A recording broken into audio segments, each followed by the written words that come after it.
Hello everyone, in today's video we're going to be taking a chance here. We're going to be flying the Boeing 247D by Wing 42.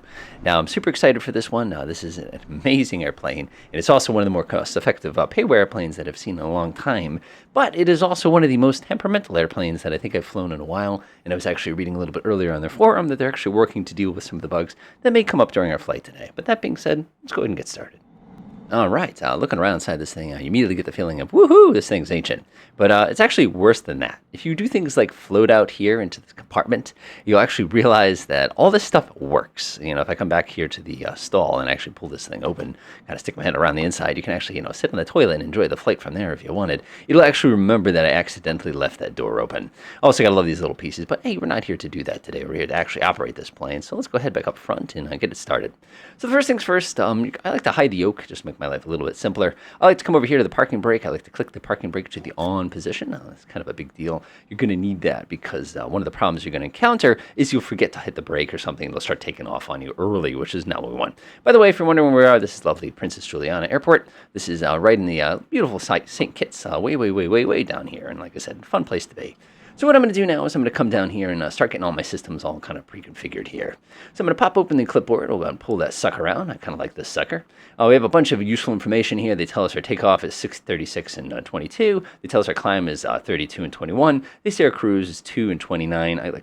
That's fine, that works for us. And again, you want to keep an eye out for the carburetor heat as well. And you've got some fuel consumption. And again, this thing's really good on the gas, surprisingly so. It tells you about single engine stuff on here, but what it does not tell you is things like, what are we supposed to do for approach speeds? But we'll go ahead and show you a way to figure out the approach speed today.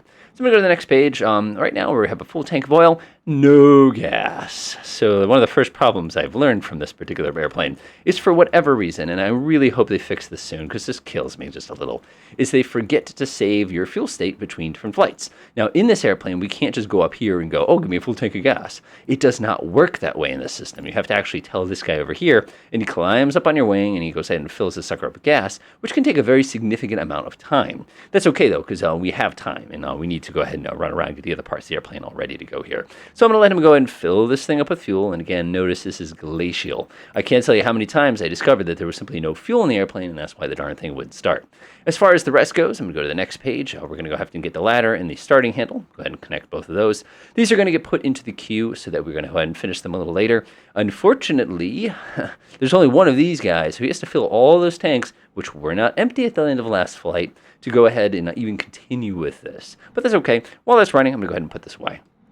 Let's go ahead and get used to some of the things here, some kind of before start checklist. Like I said, unfortunately, they didn't give us a full checklist. I will probably write one out into a detailed series, but that's going to come out a little bit later, so I'm not worried about that just yet. So we basically need to make sure everything's off before we even touch this thing. So the first thing we do is we have this lovely radio. This will be a beautiful discussion for another day. Well, the key thing is we want to make sure the light is off. We want to make sure the power of it is off. Next thing we're going to do is we're just going to check to make sure we have fuel. To use this, you pull it out and you just let go. Now, you're noticing that when this thing stabilizes, it looks like I have about 110 gallons. Theoretically, when I let go of this one, yeah, that needle doesn't move. By the way, if a needle sticks, if you click on it a bunch of times, you're basically tapping this glass of the needle, so it'll actually be able to show you exactly what it is. So just kind of keep that in mind, kind of a thing. So we're going to go ahead and float our heads over here. We're going to head over to these switches. We're just going to confirm that everything is off. Again, the battery in this thing kind of sucks, so I'm going to make sure I'm real careful on that one. Coming on this side, we have the radio power. We'll make sure that's off. The crystal switches should be disconnected. We also want to make sure this little button right here, the master switch, the plunger is pulled out. I'm going to go ahead and open up the fuels box. One thing that bothers me a little bit with this is you can't see well. So I'm looking, you have a couple extra bonus ones in case you need to stick these in. But if you take a really, really close look, you see a little thin wire? That means the fuse is intact. You will blow fuses in this plane, but if you do see a blown fuse, it's just going to be kind of sitting there at an angle. So go ahead and close that out. Looks like it didn't damage it too bad last time, which is kind of good news. Popping over here, we have all of our light switches. I'm going to leave them all off for now. This ampere meter, I love that. It's DC too, by the way. Generators, by the way, are dependent on engine RPM. So if you go ahead and spin your engine up to really, really high RPM, that's going to cause your ammeter to actually produce, or your generator, I should say, to produce more electricity. If your engine is not moving fast enough, you actually will start to discharge the battery even though the engine's running. You have an good old-fashioned regular comm radio right here in case you need to do VATS and stuff like that. A couple feathering buttons, and of course, fire extinguisher. Make sure all these are off. One of them actually has a half position, so you want to make sure that's all the way down. Next, I'd like to go ahead and take a look at this. I've had to use this more than I care to admit to. This is the manual landing gear handle. We want to make sure that's all set. So we're going to float down to the fuse box. This is a little handle there. We open up the lock. We could open this up, and we're just going to confirm that all the fuses are intact. Like I say, you'd be surprised with the state saving with this airplane how often things break. Like I saw this one for a second and panicked and said, oh, no, you're fine, you're fine. Here's a bunch of backup fuses if you need them. There's a whole bag of them. If you need to click this, as you can see, I have gone through a few fuses. Yeah, I got problems. But again, all the fuses right now are completely intact. Let's go ahead and slam that. You don't have to lock it or anything. Nothing bad will happen if you don't lock it, so don't worry about that next. So let's go ahead and see how our little guy outside is doing here. He's probably putting fuel in it. Yep, he's working on, which one? He's doing the right fuel tank, which is cool, because if I give this a squeeze, yeah, I've got fuel in that tank. So now we're ready to get started. So what do? So there's basically a few different steps here. The first thing we need to do is make sure the engine is set correctly. We got to prime it. Next thing, we want to make sure our fuel system is all set up. We want to make sure our handles are, and there's a couple little quirks that I found that work really, really well. Then once we get the thing started, we have to wait around for 10 minutes for the stupid thing to heat up. But welcome to actual airplanes. This is no jet, that's for sure. So let's go ahead and get started with that. So what I'm going to do is I'm going to pick my fuel tank. It doesn't really matter what fuel tank you pick. One thing to remember is your main tank has got 136, and you have these two right side fuel tanks. You can pick either one. I'm a huge fan of using the auxiliary one because I'm one of those people who like to use the small tank first, but they say use the left tank. So we're going to come up here to the engine distributor dial. I like to put this to both. This is not that big of a deal if you mess that up. I've not found it has any impact on starting. We're going to turn on the master ignition switch. We're going to go ahead and slap the magnetos on. This is not one of those where you crank it and then click the magnetos on, at least from what the book says. I get the feeling it's supposed to be that way, but I'm not about to. Don't even get me started. We don't have to push the master battery switch if we do not want to. It's just not required because we don't need electricity to start this thing. So now that's out of the way, let's go ahead and get ready for the priming sequence. Priming's pretty easy. What we're going to do is build up a little bit of fuel pressure. How do we know we have fuel pressure? We have these two unique light gauges right here. So we're just going to crank it up to the number 5, and there's the number 5 up there at the top. And now we prime. I prime both cylinders at the same time, so I'm going to flip on the master valve, pull this out, push it in, pull it out, push it in, pull it out, push it in. That'll be 3. It's a 59 degree. Actually, it's a little bit closer to 72, so we probably don't even need that much prime. But it will start either way. 2, 3. I really wish it was a little easier to use. So go ahead and set that off, and we're going to make sure the primer master valve is off. Good to go. So now we're ready to start. So where's the starter switch? Well, we don't have a starter switch. We have a starter handle because this is an old school, basically a flywheel. But before we do that, there's a couple gauges we have to think about real fast. We're going to go ahead and come down here where we have our handy-dandy mixture controls. We're going to set these all the way to full rich. Oh, man, these controls are a little difficult to use, not going to lie. Is this one of those? Oh, that's so hard to do. I'm going to be pushing it in the rest of the way. Now we're going to take our throttles, and this is going to sound crazy, but I'm going to push them up halfway. Now, normally you'd be like, oh, you need 10%. I've had more luck up here than I've had down there. Go ahead and double check your propeller handles are pushed all the way forward. That's a big mistake that I've made a million times. Now, for me, I have split throttles. Like you can see how my throttles move independent of each other. That's really nice because that means when I start one engine, I can immediately reduce the throttle and keep going. So what do? So what we're going to do is we're going to open up this window, and we're going to yell at our rampy to go ahead and crank that sucker. So we're going to go take a look here. You can see he's already gotten everything ready to go for us. So what I'm going to do is I'm going to build up some fuel pressure. See him at 5, and then I'm going to ask him to wind up.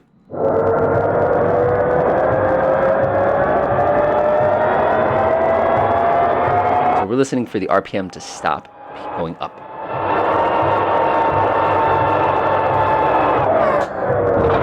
Nice. Let's start at number 1. All right, I'm just going to get it to about 750, 800 RPM. Nice. Hey, that worked. That worked nice. So the thing we want to watch out for is oil temperature and oil pressure. So I'm going to go ahead and wind up the right flywheel here. We're just going to do the same process. There is no sound from the right flywheel. So what I do is I come down here where he has the percentage of cranked, and I wait for him to get to 10%, and then I press the mesh button.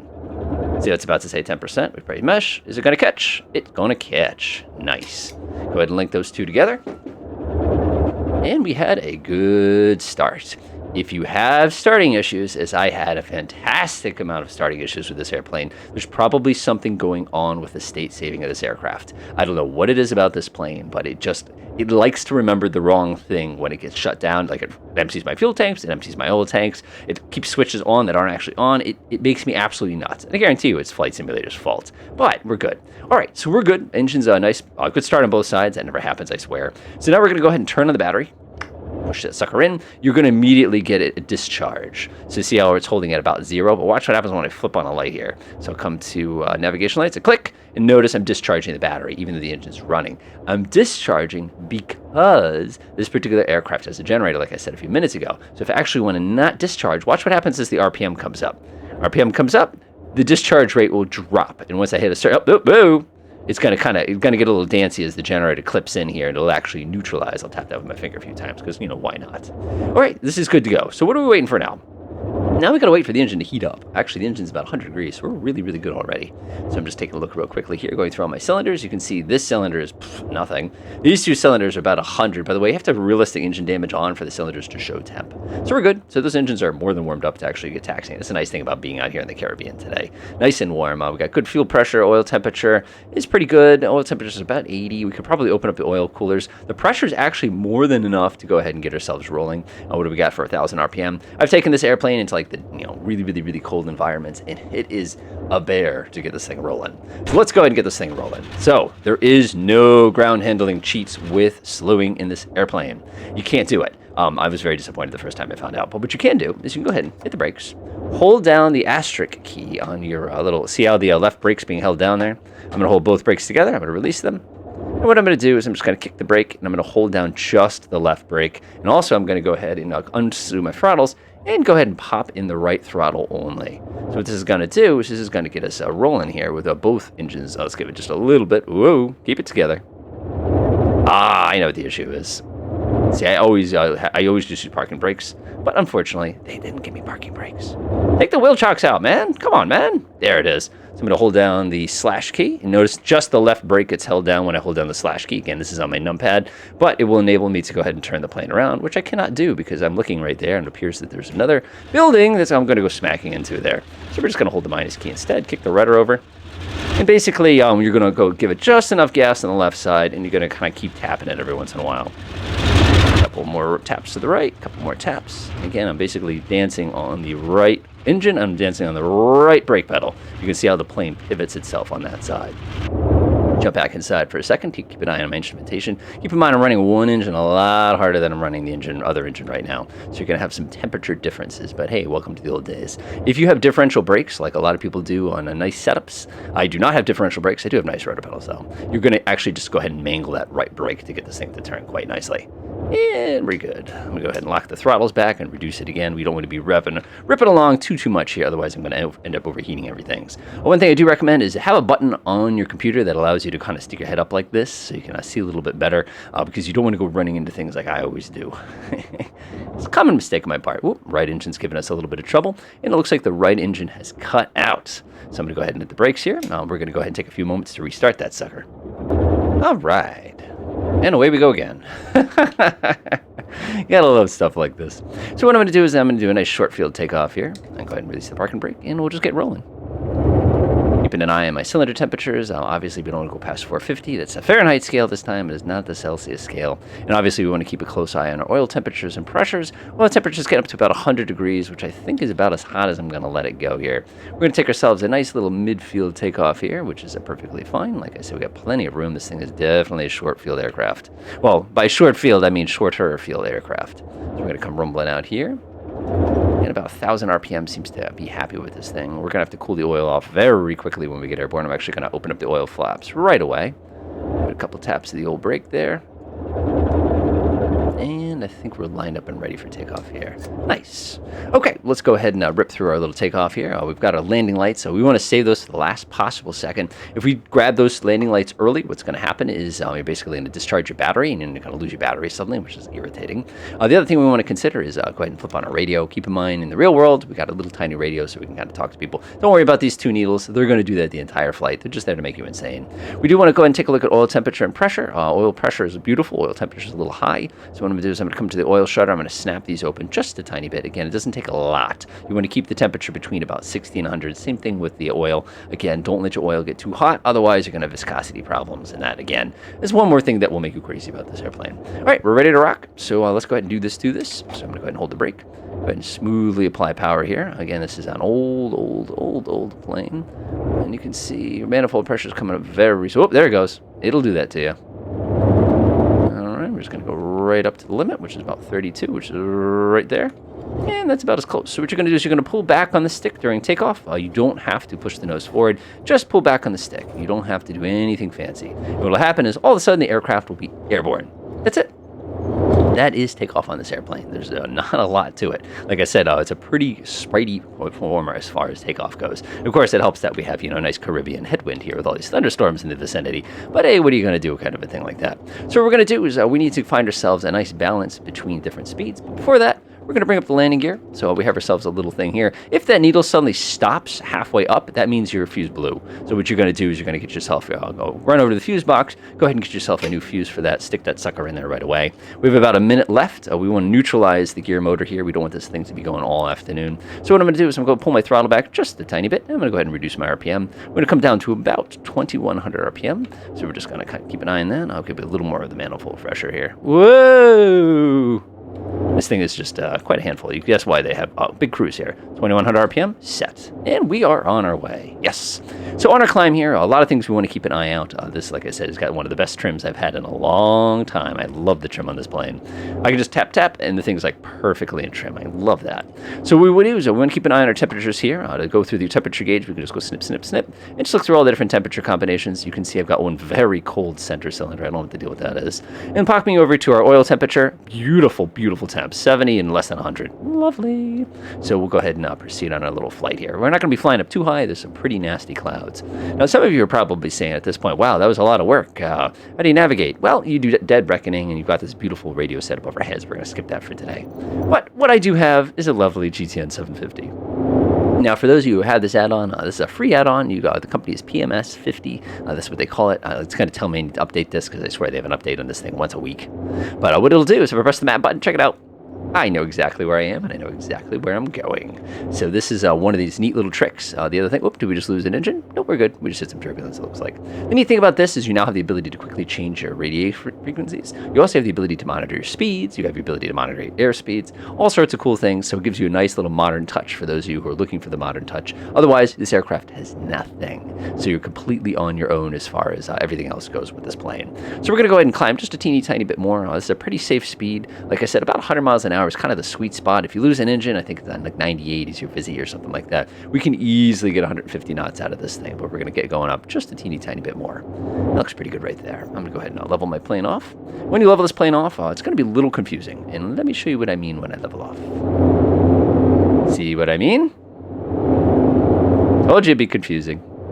Notice my altitude indicator keeps sticking. That's incredibly authentic. So what we're going to do now is we're just going to reduce our throttle just a tiny bit. We're going to get to about 29, which is what I'm at now. And we're going to pull the RPM back to about 2,000. And we're going to hope that the propeller doesn't suddenly go bleh on me.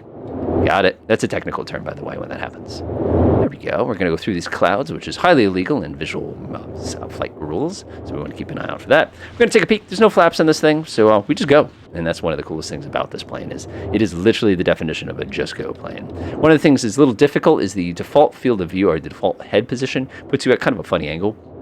So one of the things I actually did was edit the camera file to put it flat. So when I actually press my reset button, do you see how I'm looking straight in the horizons in the dead center of the screen here? I did that intentionally to save my sanity just a tiny bit there, because otherwise it was going to make me crazy. All right, so let's take a look what we got here. Oil temperature's fine. Oil temperature on the right engine's a little high. So the pressure on the right engine is also a bit high. See how it's starting to spike like that? So when it spikes like that, that means we got an issue. So we're going to go ahead and open up the oil shutters on that side. And we're just going to confirm that the RPMs and everything are okay. See the RPMs coming down. Oil pressure's continuing to climb. We're going to open up that shutter a little bit more, and we're going to hope we don't have an engine failure. All right, oil pressure's spiking bad. I'm going to have to throttle back on the right engine. That's okay. That happens. Oh, oil pressure's spiking on both engines. I'm going to go ahead and slap open. We're going to confirm the temperature is not the issue here. Oil temperature is very low, so that's usually indicative of that. So we're going to push these all the way down. And we're just going to try to go ahead and get the oil temperature to get under control here. Looks good. I'm going to go ahead and slam these closed. And let's see if we can get that under control again. Watch out for carburetor heat when you do this. Like I said, I'm using the mouse for it. All right, oil temperature's coming up. As the oil temperature comes up, the oil pressure should come down. So let's see what it's going to do. I'm going to go ahead and throttle back for a moment here. The other thing, too, is we can increase RPM. It's a really easy way to go ahead and get the oil temp pressures to come down. I'm going to throttle back just a little bit more here. And we're going to see if it comes down. Come on, oil pressure. Very difficult to have a successful flight when your engine decides to cut out on you. One of the things I was saying a little earlier in this flight was the fact that this aircraft has state saving. So if there's any damage to the aircraft done that you didn't have any clue about, that aircraft damage is consistent. It will remember that you had done that to you, and that damage will be there waiting for you. I'm looking at both engines, and neither one of them are cutting, spitting fire or anything out the side of it. But our oil pressure is still not stabilizing. So let me see if I can do one of these things. We're going to switch to gliding mode. Don't worry about the alarm. Give it just a moment. Come on. Oil temperature is dropping. I want the oil temperature to come up, but I've already closed the valves, the plates as much as I could. There we go. Give it just a little bit. Come on. Come on, oil pressure.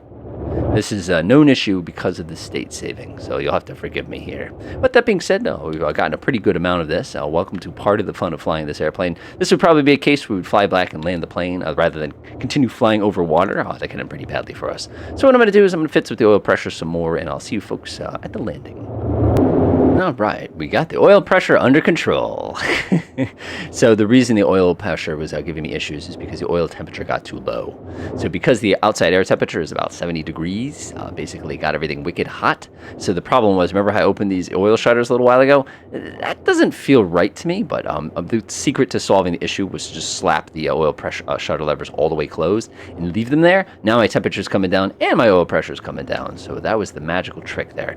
I don't like that. I know I'm doing something wrong, I'm sure, but at the same time, it just does not feel right. Anyway, it's time to land the plane. This is always the fun part, so I'm going to zoom out just a tiny bit.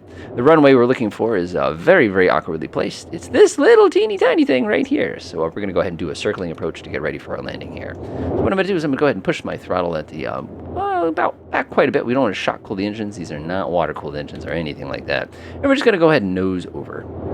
Now, one of the things I said at the beginning of the video is one of the problems we're going to face is how do we know what speed we're going to have to approach and land this plane at? Well, that's an interesting problem to try to have to solve. Now, the good news is there's a great old school trick that we can use to actually help determine that speed, and that's to intentionally stall the plane. So it's starting to get a little windy, which means I need to pull the nose up a little bit here. There we go.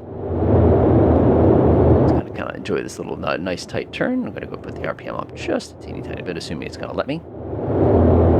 Hold that nose up, and that should get us almost a perfect spot here. This is a double circle approach.